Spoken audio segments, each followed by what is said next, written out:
Shalom, shalom, shalom, chers frères et sœurs en Christ. Jésus-Christ revient bientôt et nous sommes dans le temps de la repentance.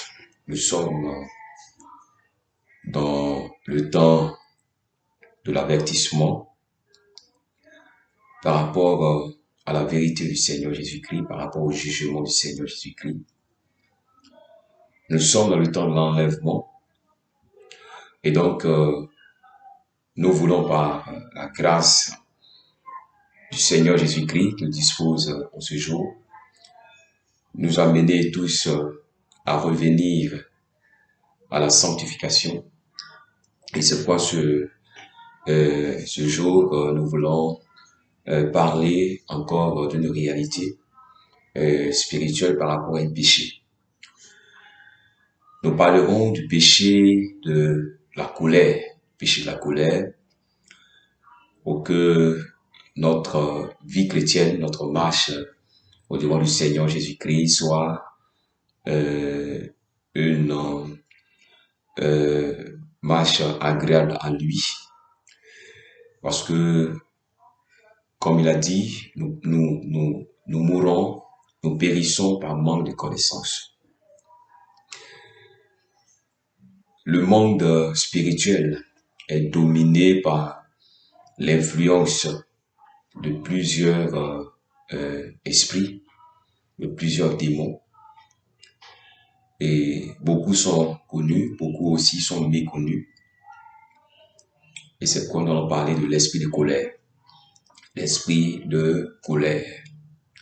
Mais avant, on va lire quelques passages rapidement dans le livre de Marc, chapitre 7, au verset 21. Voilà, Marc, chapitre 7, verset 21. C'est du cœur, c'est du dedans, c'est du cœur des hommes que sortent les mauvaises pensées, les adultères, les impudicités, les meurtres, les vols, les cupidités, les méchancetés, la fraude, le dérèglement, le regard envieux, la calomnie, l'orgueil, la folie. Toutes ces choses mauvaises sortent du dedans et souillent l'homme. Voilà. Donc, nous constatons par ce passage que il y a beaucoup de choses dans le cœur qui souillent l'homme. Beaucoup de péchés que l'enfant de Dieu pratique chaque jour que Dieu fait. Et parmi ces péchés, comme je l'ai dit tout à l'heure, il y a le péché au niveau de la colère. Est-ce qu'un enfant de Dieu doit se mettre en colère? Et que produit la colère? Et donc, nous allons par la grâce de Dieu ouvrir la Bible pour nous aider à comprendre et à nous repentir de manière sincère, à nous repentir sincèrement pour que notre vie chrétienne soit agréable à Dieu. Que Dieu nous bénisse. On va aussi lire un autre passage rapidement dans le livre d'Éphésiens 4, verset 17. Et je lis encore le passage. Voici donc ce que je dis et ce que je déclare dans le Seigneur, c'est que vous ne devez plus marcher comme les païens qui marchent selon la vanité de leurs pensées. Ils ont l'intelligence obscurcie.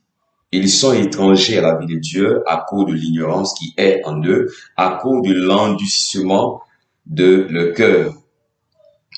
Ayant perdu tout sentiment, ils se sont livrés à la dissolution pour commettre toute espèce d'impureté jointe à la cupidité. Mais vous, ce n'est pas ainsi que vous avez appris Christ. Et je continue au verset 21. Si du moins vous l'avez entendu, et si conformément à la vérité qui est en Jésus, c'est en lui que vous avez été instruits à vous dépouiller.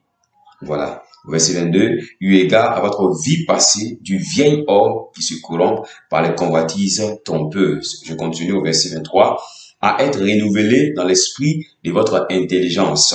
au verset 24, et à revêtir l'homme nouveau, créé selon Dieu, dans une justice et une sainteté que produit la vérité. Je continue au verset 25, c'est pourquoi renoncez au mensonge et que chacun de vous parle selon la vérité à son prochain, car nous sommes membres les uns des autres. Au verset 26, si vous vous mettez en colère, ne péchez point, et que le soleil ne se couche pas sur votre colère, et ne donnez pas accès au diable, que celui qui dérobait ne dérobe plus, mais plutôt qu'il travaille en faisant de ses mains ce qui est bien pour avoir de quoi donner à celui qui est dans le besoin. Au verset 29, qu'il ne soit de votre bouche aucune parole mauvaise, mais s'il y a lieu, quelques bonnes paroles qui servent à l'édification et communiquent une grâce à ceux qui l'entendent. Je continue au verset 30. N'attristez pas le Saint-Esprit de Dieu par lequel vous avez été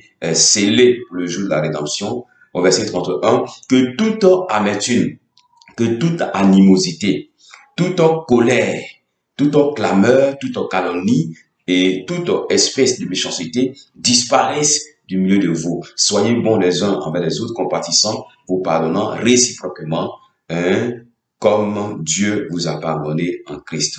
Donc, Éphésiens 4, verset 17 au verset 32. Et donc, quand nous lisons véritablement ces passages, nous voyons que Dieu nous appelle à une vie de sanctification à tous les niveaux. Voilà, une vie de sanctification dans la parole, une vie de sanctification dans les actes, en pensée, dans le cœur. Voilà, comme 1 Thessaloniciens 5, verset 23, nous révèle que la sanctification concerne les trois parties de l'être entier, le corps, l'âme et l'esprit. Alléluia. Et donc, la colère est un esprit impur. La colère est un esprit impur. La colère est un esprit impur. La colère est un esprit impur. La colère est un esprit impur qui détruit et qui pousse les gens à mal agir. Voilà, la colère est un esprit impur qui détruit et qui pousse les hommes, les chrétiens en particulier, à mal agir. La colère, je reprends, est un esprit impur. La colère est un esprit impur qui détruit.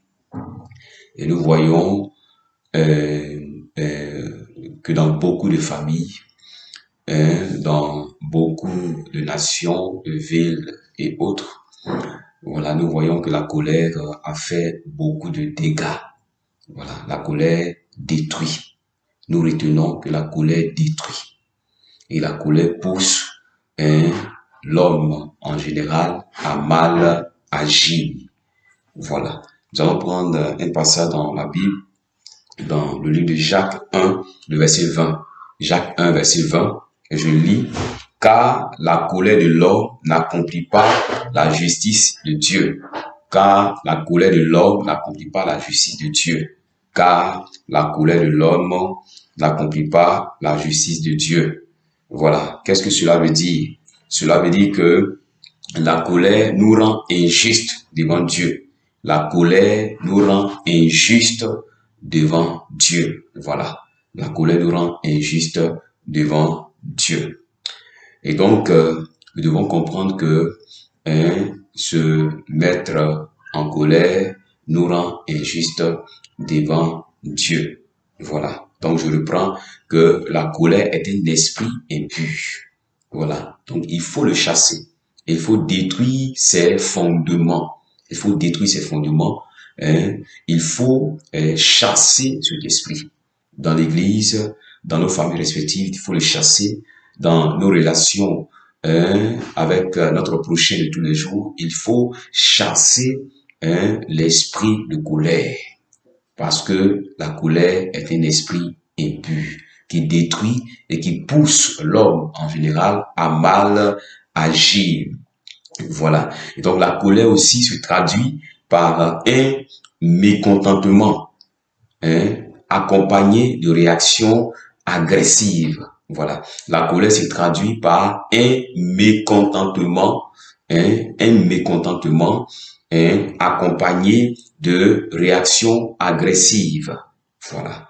Et donc, vous constatez avec moi que chaque fois que nous nous mettons en colère, nous prenons de mauvaises décisions. Chaque fois que la colère est manifeste, voilà, il y a des réactions agressives, voilà, des paroles dures qui sortent, et cela crée des querelles, cela crée des palabres, cela crée des divisions, cela crée beaucoup de choses. Voilà. Et donc, nous continuons avec les définitions. Voilà. Donc, les paroles de colère attristent le Saint-Esprit. Voilà. Les paroles de colère attristent le Saint-Esprit. Donc, retenons que les paroles de colère attristent le Saint-Esprit. Voilà. Donc, on va lire encore quelques passages dans la Bible. On va lire quelques passages dans la Bible pour nous aider. Voilà. Nous commençons avec Tite 1, verset 7. Car il faut que l'évêque soit irréprochable, comme économe de Dieu, qui ne soit ni arrogant, ni colère, ni adonné au vin, ni violent, voilà, ni porté à un gain déshonnête. Tite 1, le verset 7. Voilà. 1 Timothée 2, verset 8, on peut lire aussi ce passage. Je veux donc que les hommes prient en tout lieu. Je veux donc que les hommes prient en tout lieu, en élevant des mains pures, sans colère, ni mauvaise pensée. 1 Timothée 2, verset 8. Ni colère, ni mauvaise pensée. Voilà. Et donc, nous continuons encore avec les passages, Colossiens 3, verset 8, que je lis maintenant. Mais maintenant, renoncez à toutes ces choses, renoncer à toutes ces choses, à la colère, à l'animosité, à la méchanceté, à la calomnie, aux paroles déshonnêtes qui pourraient sortir de votre bouche. Voilà. Donc, renoncer à la colère. Donc, c'est clair. Renoncer à la colère. Colossiens 3, le verset 8. Voilà, Colossiens 3, le verset 8. Je continue encore avec le verset Éphésiens 4, verset 31. Voilà, vous verrez ces passages sur l'écran. Et donc, je continue Éphésiens 4, verset 31. Que toute amertume, toute animosité, toute colère, voilà, que toute colère, toute clameur, toute calomnie et toute espèce de méchanceté disparaissent du milieu de vous. Éphésiens 4, verset 31. Voilà. Et donc, il n'y a pas de petite colère. Il n'y a pas de petite colère. Voilà. Pour nous dire que nous ne devons pas nous mettre en colère. Parce que même si elle est petite, elle va engendrer, elle va produire des réactions négatives, agressives. Elle va produire des paroles dures, des paroles même prononcées dans le cœur qui vont attrister le Saint-Esprit de Dieu. Voilà. Et donc, je reprends encore que la colère est un esprit impur. Voilà. Qui détruit. Voilà. Qui détruit. Et donc, il faut le chasser. Dans nos prières, à la maison, à l'église, il faut ajouter à nos sujets de prière ce sujet sur la colère. Nous devons chasser l'esprit de colère de l'Église, voilà, du cœur des enfants de Dieu, et détruire aussi ces fondements sataniques qui détruisent des familles, qui détruisent des nations, voilà, qui détruisent l'Église. Et donc, nous devons comprendre que nous ne devons pas nous mettre en colère. C'est pourquoi le Seigneur nous appelle à être remplis du Saint-Esprit de Dieu. Voilà, nous connaissons bien les fruits de l'esprit dans Galates. Voilà, nous connaissons bien les fruits de l'esprit dans le livre de Galates que nous pouvons lire pour nous aider. Prenons Galates chapitre 5. Galates 5. Voilà, excusez-moi. Galates 5, le verset 22, que je lis maintenant. Voilà. Mais le fruit de l'esprit, c'est l'amour, la joie, la paix, la patience, la bonté, la bénignité, la fidélité, la douceur et la tempérance. Voilà, c'est clair. Galates 5, verset 22. Et donc, il est important de chaque fois prier le Seigneur afin de réclamer la plénitude du Saint-Esprit de Dieu, pour que nous ayons dans notre vie de tous les jours la maîtrise de soi, pour que nous ayons devant les réactions de colère, devant les paroles dures, la maîtrise de soi. C'est pourquoi il est important de réclamer le Saint-Esprit de Dieu. Il est important de réclamer le Saint-Esprit de Dieu. On va continuer avec l'enseignement sur la colère. On va continuer avec l'enseignement sur la colère. Et nous allons prendre pour nous amener à comprendre encore plus 2 Chroniques 26, le verset 19, le verset 16 au verset 19. 2 Chroniques, voilà, prenons le passage de la Bible. 2 Chroniques 5, excusez-moi, 2 Chroniques 26, voilà, 26, le verset 16 au verset 19. 2 Chroniques 26, verset 16 au verset 19. Et donc, je lis la parole. Mais lorsqu'il fut puissant, voilà, ici, il s'agit du roi Osias. Il s'agit du roi Osias. 2 Chroniques 26, verset 16 au verset 19. Je lis.